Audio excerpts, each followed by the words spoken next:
Buenos Días Canarias, con Víctor Hugo Pérez. 7:35, vamos a hablar los próximos minutos con Julio Anguita. Siempre es interesante escuchar las reflexiones del que fuera coordinador general de Izquierda Unida, además con varios asuntos de actualidad más que candente sobre la mesa a esta hora de la mañana. Señor Anguita, muy buenos días. Buenos días. Yo no sé, ¿a usted qué sensaciones le deja todo lo suscitado en torno a la figura del rey con ese accidente mientras cazaba elefantes en Botsuana? Mire, yo no voy a entrar en la discusión sobre el rey, porque yo vi lo que me gustaría es que desapareciese la monarquía. En cuanto al señor que en estos momentos la encarna, pues yo creo que siempre ha tenido una corte de escándalos y que han sido publicados en muchos lugares, los ingresos que ha percibido y un largo etcétera. Pero meterme en una crónica cortesana sobre las aventuras y desventuras de este señor, creo que sería hacerle caldo gordo a los que solamente hacen del chisme un informativo. Para mí, lo que está en cuestión es la institución que él representa. Es decir, en España lo que hace falta es una república. Lo cierto es que este asunto, convendrá usted conmigo, ha vuelto a levantar precisamente el debate sobre esta y otras cuestiones en torno a la monarquía. Sí, yo estoy de acuerdo en que eso ha suscitado lo del debate, como lo de su yerno Urdangarín y un largo etcétera. Pero bueno, yo lo que digo es que hay que ser consecuente. No puede haber un señor jefe de Estado que sea inviolable ante la ley. No puede haber un señor que esté fuera de la ley o por encima de la ley.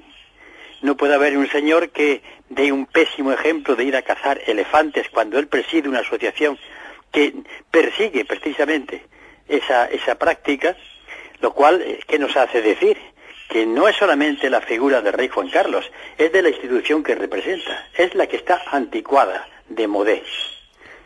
También ha habido muchísimas críticas en torno al hecho de viajar a cazar elefantes en ese safari, en contraposición con las declaraciones del propio monarca en torno a la situación económica actual y a que todos deberíamos apretarnos el cinturón y arrimar el hombro. Bueno, sí, pero vamos, que mire usted, insisto, lo que está fuera de lugar es la monarquía, más allá de la figura del rey y sus trapisondas. Además, estos días le hemos leído a usted declaraciones muy críticas. Se ha mostrado con los recortes en educación y en sanidad, especialmente del gobierno de Mariano Rajoy. Ha dicho que en otros tiempos a eso se le llamaría un delito de alta traición. Sí, vamos a ver. Yo he argumentado eso, porque claro, cuando aparecen los titulares parece ser que uno tiene un calentón de boca. Vamos a ver.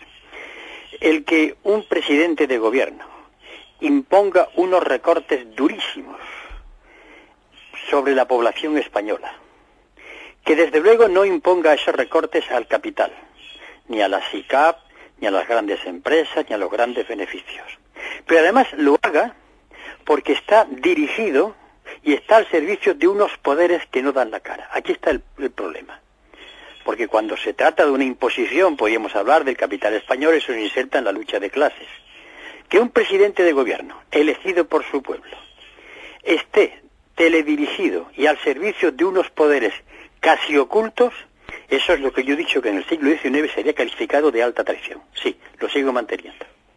Por cierto, aquí en Canarias se habla precisamente de una de esas empresas como es Repsol y esa intención de hacer prospecciones petrolíferas en aguas próximas a Canarias con la que le está cayendo precisamente a Repsol YPF en Argentina. Hay quien habla también en torno a la posible relación que podría haber entre el gobierno español y la compañía Repsol para llevar adelante estas prospecciones. Bueno, vamos a ver, ha llegado el momento de fijar dos cuestiones que son las que indican la profundidad del cambio necesario.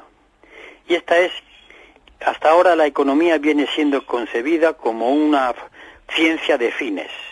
Yo creo que eso se acabó, es una ciencia de medios. Y por tanto, la economía debe supeditarse al bienestar general de la población. Y la economía debe supeditarse al equilibrio en el medio ambiente. A partir de ahí ya todo va de suyo.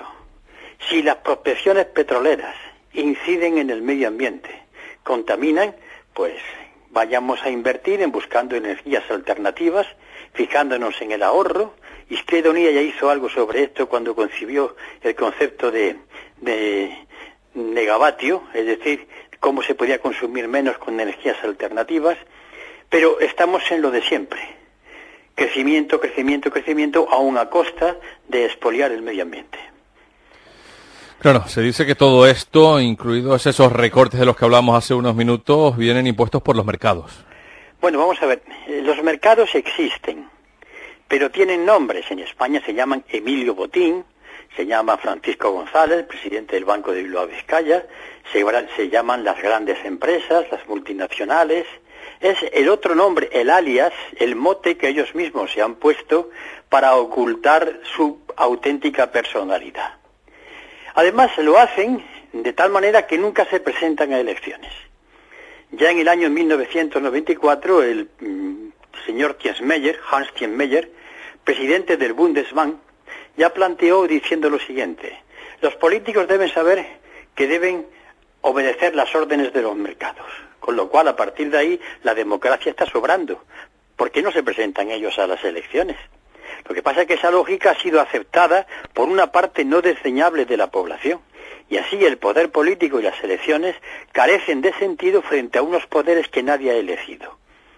Esos son los mercados, pero claro, hasta que el poder político depositario de la soberanía nacional diga, miren ustedes, la decisión es política, con las consecuencias que eso pueda acarrear.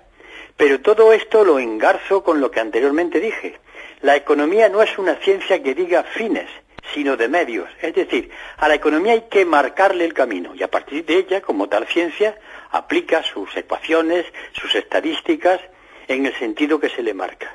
Ese es el cambio total, pero mientras no tengamos ese cambio a nivel de mentalidad y de práctica, seguiremos lo mismo. Ha llegado usted a decir que estamos asistiendo a un golpe de Estado a cámara lenta. Sí, claro, es que mire usted, más pruebas. Se cambia la Constitución por el consenso de los dos grandes partidos. Pero no sé si los españoles saben que el cambio en la Constitución dice una cosa tremenda, que el pago de la deuda es prioritario, dicho en Román Paladino, que si no hay dinero para educación, para sanidad, lo primero que hay que pagarles a los bancos que no tienen prestado dinero. Eso, si no es un golpe de Estado contra la Constitución. Por ejemplo, cojamos la Constitución. Artículo 31 sobre los impuestos, se lo han saltado olímpicamente. Artículo 37 sobre el poder vinculante de los convenios, se lo han saltado. Título séptimo sobre que la economía está subordinada al interés general, está saltado. Y así van violando uno y otro artículos de la Constitución, una violación de hecho. El Tratado de Maastricht supuso ni más ni menos que otra Constitución paralela a la nuestra. A eso le llamo yo un golpe de Estado incruento, porque todavía no hay muertos y a cámara lenta, pero es un golpe de Estado. Y aquí en nuestro país el Partido Popular tiene la mayoría absoluta en el gobierno español. Esto indica que cuenta con el respaldo mayoritario de la gente a la hora de implantar las reformas que está anunciando. Bueno, pues eso es verdad. Aunque ese razonamiento no es exactamente así, pero desde luego los votantes del Partido Popular sí tienen la responsabilidad de la política que se está haciendo. Podrán aducir algunos que lo engañaron o que votaron en un momento de enfado hacia la otra gran fuerza política. Vale. Pero una cosa que hay que decir muy claro. El votante también tiene su parte de responsabilidad. Y hay que decírselo. ¿Y qué salida hay para esta crisis que estamos viviendo? No hay salida. Vengo años diciendo que no hay salida, pero yo no es que tenga ningún medium ni ningún contacto con otras galaxias. Yo procuro enterarme, leo bastante, tengo contactos, sobre todo con economistas, sigo atentamente lo que hay, y en estos parámetros no hay solución absolutamente ninguna. Ninguna. Porque además no es una crisis como las anteriores del sistema capitalista. ¿Qué es lo que ellos esperan? Que tras ese famoso ciclo de recesión, depresión, llegar al fondo y otra vez subir, eso ya se acabó, no es posible. ¿Por qué? Porque estamos en unos momentos en los que las condicionantes son los siguientes: la aparición de los países BRIC, China, India, Rusia,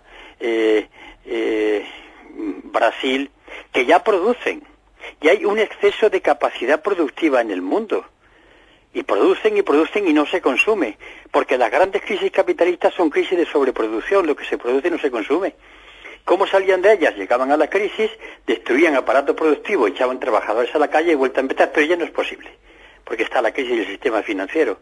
Es decir, que obstinarse en esta política de recortes, esperando que ya saldremos, que es esperar como al milagro, no hay solución. Por este camino en absoluta hay solución.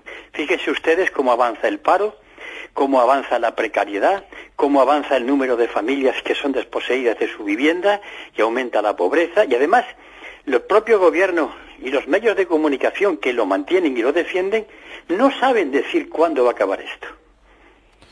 Julio Anguita, ¿y cuál sería ese camino? El camino, mire usted, primero, ninguna fuerza política, ningún economista puede llegar a la pizarra y decir el camino. El concepto es el siguiente: la población debe asumir un cambio ciudadano desde una serie de parámetros que yo he planteado ya recientemente. Para empezar, la primera ruptura con lo que hay es saber que a la economía se le dan órdenes. Voy a hablar claro para que se me entienda. A la economía se le dice por dónde tiene que ir. Y ella, repito que es una ciencia, va.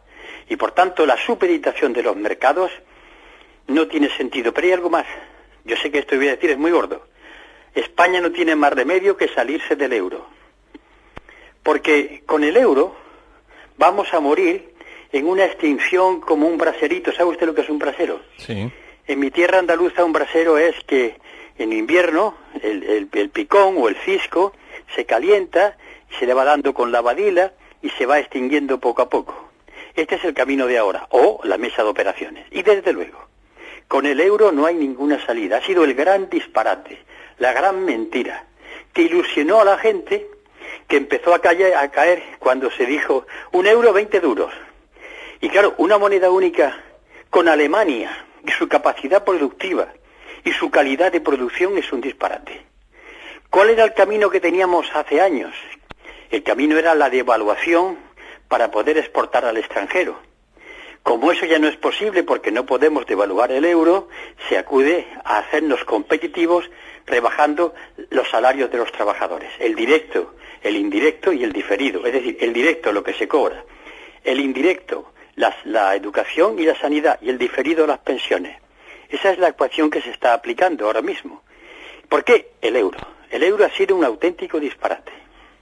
Ha presentado usted estos días su último libro, Combates de este tiempo. ¿Cuáles son los combates de este tiempo? Que estamos diciendo.